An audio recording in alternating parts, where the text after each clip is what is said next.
एक ट्रेन का सफर और एक ऐसा अपमान जिसने एक महात्मा को जन्म दिया। नमस्कार दोस्तों, आज हम सुनेंगे गांधी जी की आत्मकथा सत्य के प्रयोग का अध्याय 33, प्रिटोरिया जाते हुए, जहां गांधी जी को सिर्फ अपनी रंगत के कारण ट्रेन से बाहर फेंक दिया गया और यहीं से शुरू हुई सत्याग्रह की असली कहानी। अध्याय 33, प्रिटोरिया जाते। मैं डरबन में रहने वाले ईसाई हिंदुस्तानियों के संपर्क में भी तुरंत आ गया। वहां की अदालत के दुभाषियां एमी पॉल रोमन कैथोलिक थे। उनसे परिचय किया और प्रोटेस्टेंट मिशन के शिक्षक सुभान गॉडफ्रे से भी परिचित हुआ।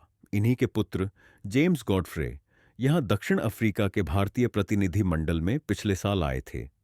इन्हीं दिनों पारसी रूस्तमजी से परिचय हुआ और तभी आदमजी मियां खान के साथ जान पहचान हुई।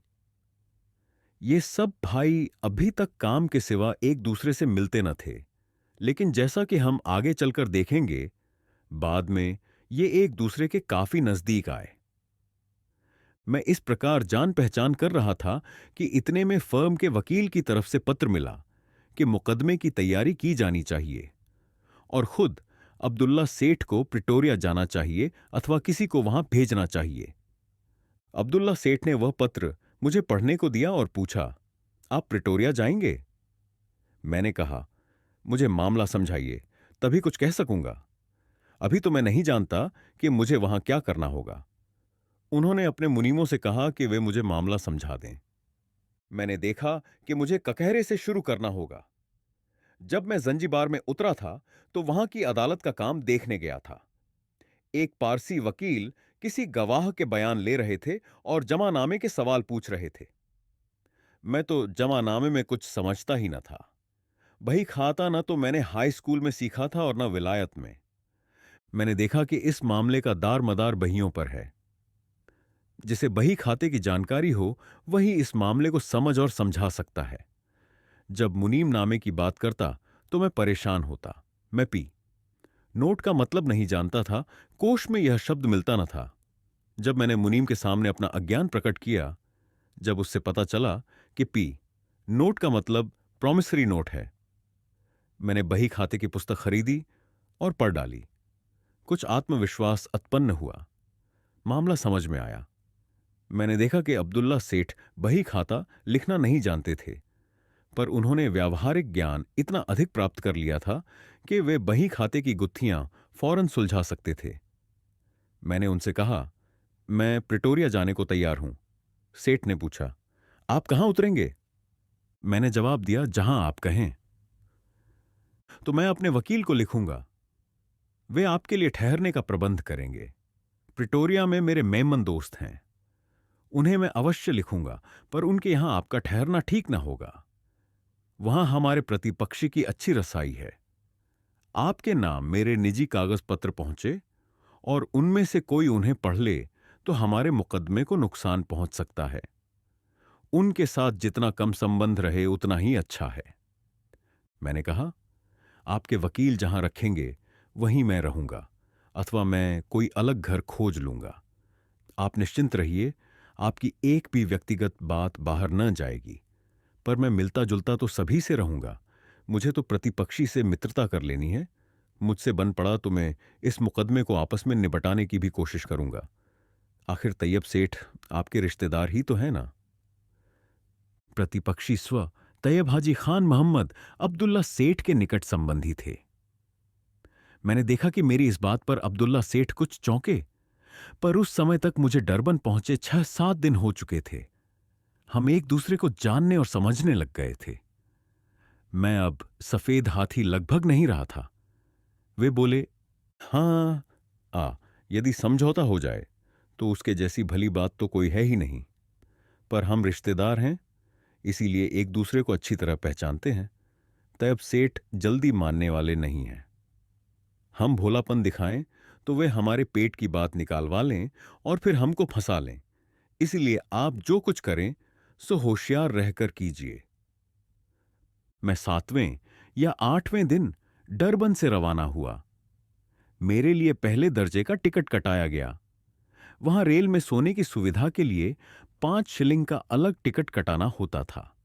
अब्दुल्ला सेठ ने उसे कटाने का आग्रह किया, पर मैंने हठवश, अभिमानवश और 5 शिलिंग बचाने के विचार से बिस्तर का टिकट काटने से इनकार कर दिया। अब्दुल्ला सेठ ने मुझे चेताया, देखिए, यह देश दूसरा है, हिंदुस्तान नहीं है। खुदा की मेहरबानी है, आप पैसे की कंजूसी न कीजिए, आवश्यक सुविधा प्राप्त कर लीजिए। मैंने उन्हें धन्यवाद दिया और निश्चिंत रहने को कहा। ट्रेन लगभग 9 बजे नेटाल की राजधानी मेरिट्सबर्ग पहुंची। यहां बिस्तर दिया जाता था। रेलवे के किसी नौकर ने आकर पूछा, आपको बिस्तर की जरूरत है? मैंने कहा, मेरे पास अपना बिस्तर है। वह चला गया।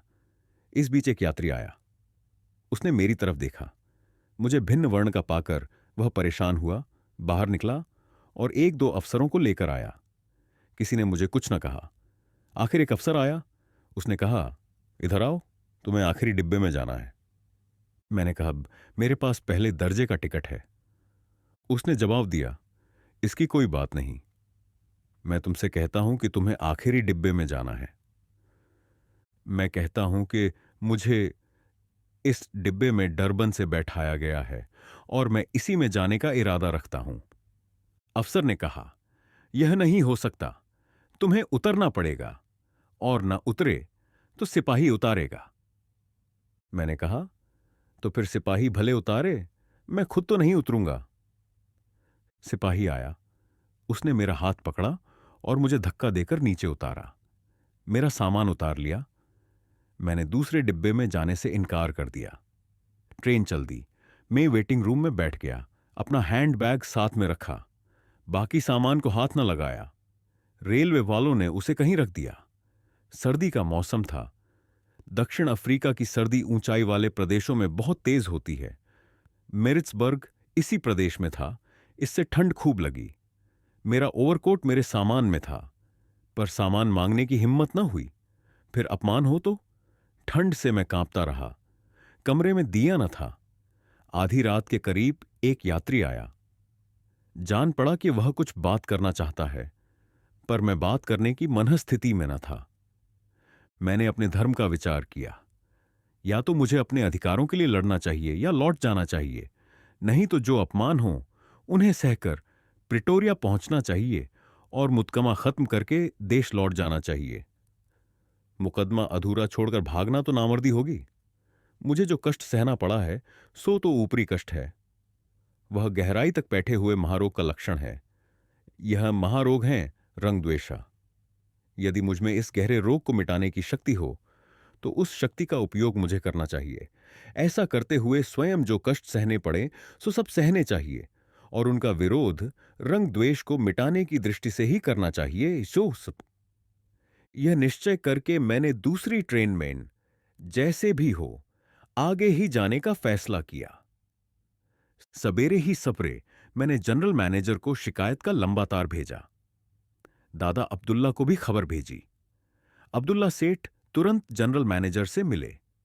जनरल मैनेजर ने अपने आदमियों के व्यवहार का बचाव किया, पर बतलाया कि मुझे बिना किसी रुकावट के मेरे स्थान तक पहुंचाने के लिए स्टेशन मास्टर को कह दिया गया है। अब्दुल्ला सेठ ने मेरिट्सबर्ग के हिंदू व्यापारियों को भी मुझसे मिलने और मेरी सुख सुविधा का ख्याल रखने का तार भेजा और दूसरे स्टेशनों पर भी इसी आशय के तार रवाना किए। इससे व्यापारी मुझे मिलने स्टेशन पर आए। उन्होंने अपने ऊपर पड़ने वाले कष्टों की कहानी मुझे सुनाई और मुझसे कहा कि आप पर जो बीती है उसमें आश्चर्य की कोई बात नहीं है। जब हिंदुस्तानी लोग पहले या दूसरे दर्जे में सफर करते हैं तो अधिकारियों और यात्रियों की तरफ से रुकावट खड़ी होती ही है। दिन ऐसी ही बातें सुनने में बीता। रात पड़ी। ट्रेन आई। मेरे लिए जगह तैयार ही थी। बिस्तर का जो टिकट मैंने डरबन में काटने से इनकार किया था वह मेरिट्सबर्ग में कटाया। ट्रेन मुझे चार्ल्सटाउन की ओर ले चली। तो दोस्तों, एक अकेले भारतीय को ट्रेन से बाहर फेंक दिया गया, लेकिन उस अपमान ने एक क्रांति को जन्म दे दिया। वो रात गांधी जी की सबसे बड़ी हार नहीं थी, बल्कि उनकी सबसे बड़ी जागृति थी। अगर आपको ये वीडियो प्रेरणादायक लगा हो तो इसे लाइक जरूर करें। कमेंट करके बताएं, क्या आपने कभी किसी अन्याय का सामना किया है? और शेयर करें इस वीडियो को उन सभी के साथ जिन्हें न्याय की लड़ाई लड़नी है। अगर आप इस चैनल पर नए हैं तो सब्सक्राइब करना ना भूलें